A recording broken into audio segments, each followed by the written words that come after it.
বিরোধীরা অভিযোগ করছে 1 ইঞ্চি এখনো জমি অধিগ্রহণ হয়নি এই ঘাটাল মাস্টার প্ল্যান নিয়ে, তাহলে মাস্টার প্ল্যানটা হবে কি? বিরোধী মানে কি? বিজেপি না, সেটা তো পার্টি মানেটা কি? বিরোধী শব্দের মানেটা কি? বিরোধিতা করবে অবশ্যই। তাহলে আর কি? লোকসভার আগে ঘাটাল মাস্টার হাতিয়ার করা ছিল, তো 26-এর আগে কি মনে হচ্ছে হাতিয়ার করার জন্য কি বাজেট তৈরি করা? আচ্ছা, তুমি তো রাজনীতি বোঝো। এই ঘাটাল লোকসভা কেন্দ্রে 7টা বিধানসভার মধ্যে 6টা টিএমসি জিতেছে। একটা ঘাটালকে একটা বিধানসভা জেতার জন্য কোনো সরকার, রাজ্য হোক বা কেন্দ্র সরকার হোক, সে 1500 থেকে 2000 কোটি টাকা দেবে? এটা তো মানুষ, এটা তো সুস্থ রাজনীতির জয়। তুমি যদি একটা অন্যভাবে দেখো, এটা কিসের জয় হলো? এটা তো একটা ঘাটাল মানুষের দীর্ঘদিনের লড়াইয়ের জয়। আর একটা হচ্ছে সুস্থ রাজনীতির জয়, যে ভোটের আগে কথা দিয়েছিল এবং সে ভোট জেতার পর কথা রাখছে। এরকম যে রাজনীতি হওয়া উচিত। কে আজকে ইলেকশন আগে যে যা ইচ্ছে দাবি করে, জেতার পর সেগুলো ভুলে যায়।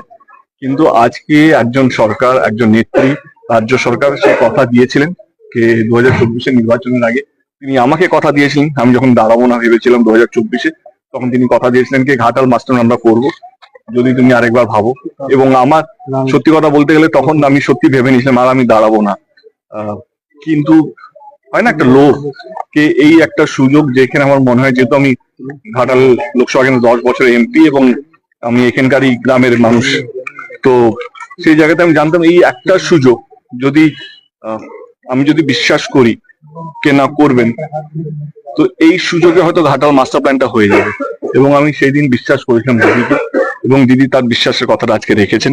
শুধু আমাকে কথা দেননি, তিনি ঘাটাল এসছেন, যেখানে যেখানে ওনারা মিটিং করেছেন, যেখানে যেখানে সে ঘাটাল হোক, দাসপুর হোক, পাঁশকুড়া হোক, আরামবাগ হোক, সব জায়গা থেকে মমতা ব্যানার্জি তিনি কথা দিয়েছিলেন। এবং অভিষেক বাবু তিনি এসছেন, তিনিও আমার সঙ্গে মিটিং করে তিনিও কথা দিয়েছিলেন। আজকে জেতার 1 বছর এখনো শেষ হয়নি।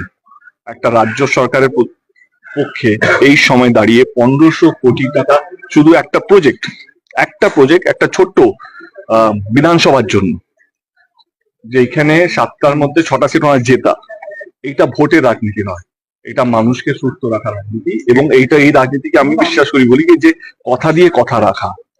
বিজেপি বিধায়ক বলছেন যে রাজ্য সরকারের একার পক্ষে কোনোভাবেই এই প্রজেক্ট করা সম্ভব নয়, কেন্দ্রকে সাথে নিলে এই প্রজেক্ট হবে না। কেন্দ্রতে কে আছে? বিজেপি আছে। এমএলএ কার? সে তো নিজের পার্টি গান গাইবেই। দাসপুরে মহা মিছিলের ডাক দিয়েছে নতুন করে চন্দ্রেশ্বরের খাল খনন বিরোধী কমিটি। তারা জমি দিতে নারাজ, সেই একটা মহা মিছিলের ডাক দিয়েছে 2-3 দিনের মধ্যে। কি বলবো? যদি কোনো নন পলিটিক্যাল মুভমেন্ট থাকে, আমরা সেটাকে সাধুবাদ জানাবো।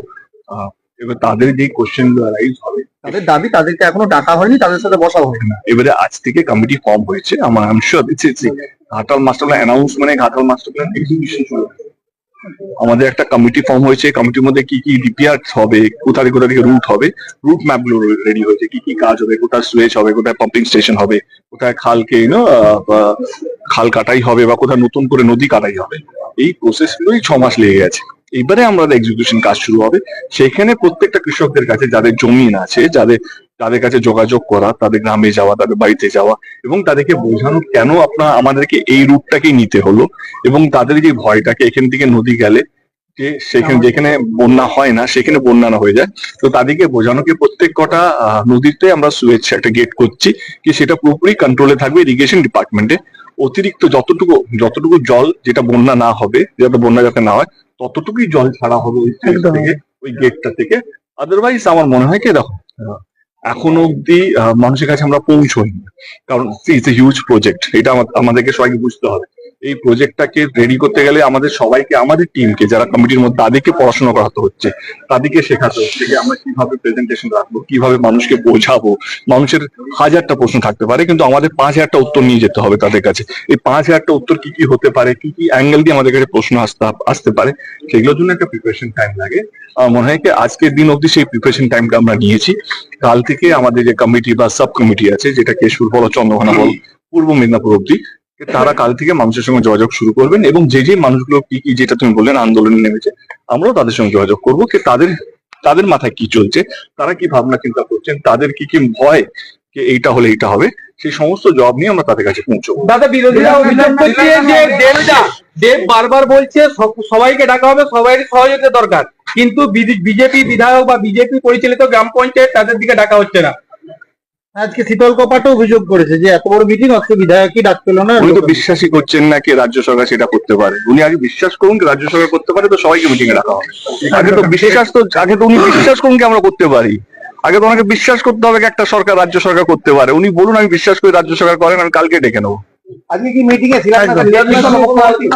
হ্যাঁ সরি, এই যে যেতে আমার সিএম এর সঙ্গে হয়তো কথা বলবো, তারা ওনাকে বলবো এই যেতে আজকেই কথা হবে এবং ওনার ডেটটা নিয়ে, কারণ এটা এত বড় প্রজেক্ট, এটা ওনার ড্রিম প্রজেক্ট। এবং আমি জানি লাস্ট 1 বছর ধরে জবের থেকে আমার সঙ্গে কথা হয়েছে, আমার যতবারই দিদির সঙ্গে দেখা হয়েছে 3টে সাবজেক্ট নিয়ে যদি কথা হয় তার মধ্যে একটা ঘাটাল মাস্টার প্ল্যান থাকেই। এবং কিছুদিন আগে অবধি যেদিন বাজেট হলো, যেদিন বাজেট পেশ হলো, সেদিনও আমার সঙ্গে কথা হয়েছে। এবং ওনার একটা ড্রিম প্রজেক্ট, আমরা ওনাকে ছাড়া কোনো কাজ করতে চাই না। এবং ওনার কাছে ওনার ডেটটা আমাদের কাছে খুব ইম্পর্টেন্ট।